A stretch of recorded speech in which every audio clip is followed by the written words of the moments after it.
मी सुषमा राजेश कुमार मुंड एस टीमध्ये सासवडला मी एस टीमध्ये कामाला आहे. 15 वर्ष मला सर्व्हिसला झालेली आहेत. मी जागा खरेदी करण्यासाठी तानाजी अर्जुन मराठे यांच्याकडून त्यांनी माझ्याकडून 6 लाख रुपये घेतले. मी त्यांना 3,80,000 रुपये रोख दिले, 2,30,000 रुपये चेकने दिले. त्यांनी 1 वर्ष झालं मला जागा तुमच्या नाव करतो हे करतो, तरी त्यांनी काय जागा काय नाव केली नाही. मग मी त्यांना 6 महिन्यापूर्वी बोलले की मला माझे पैसे देऊन टाका, मला लागतात ते पैसे म्हणून. तर ते व्यक्ती पैसे पण देत नाही आहे, तुम्हाला काय करायचं ते करा.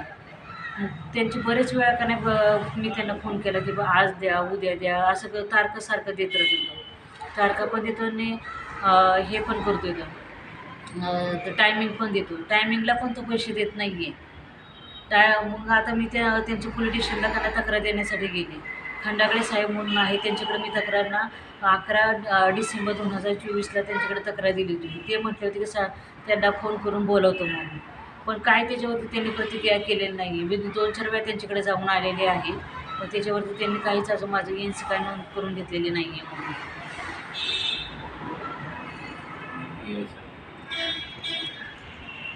की डेट PI साहेबला आम्ही भेटले होते. PI साहेबने खंडाळेला बोलावून म्हणले की त्यांच्यावरती FIR करून गुन्हा दाखल करा.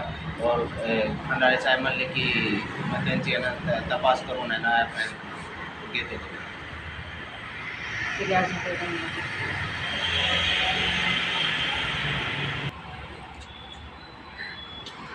15 दिवसापूर्वी मी FIR त्यांच्याकडे दिली होती, पण त्यांनी अजून पण FIR माझी काय दाखल करून घेतलेली नाही आहे.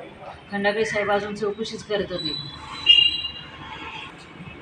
मी एक प्रेग्नंट लेडीज आहे, तरी सर्व पत्रकारांनी आणि मीडियावाल्यांनी माझ्या या तक्रारीची दखल घ्यावी. माझ्या गरिबीतून मला एक न्याय मिळावा, एवढीच माझी इच्छा आहे.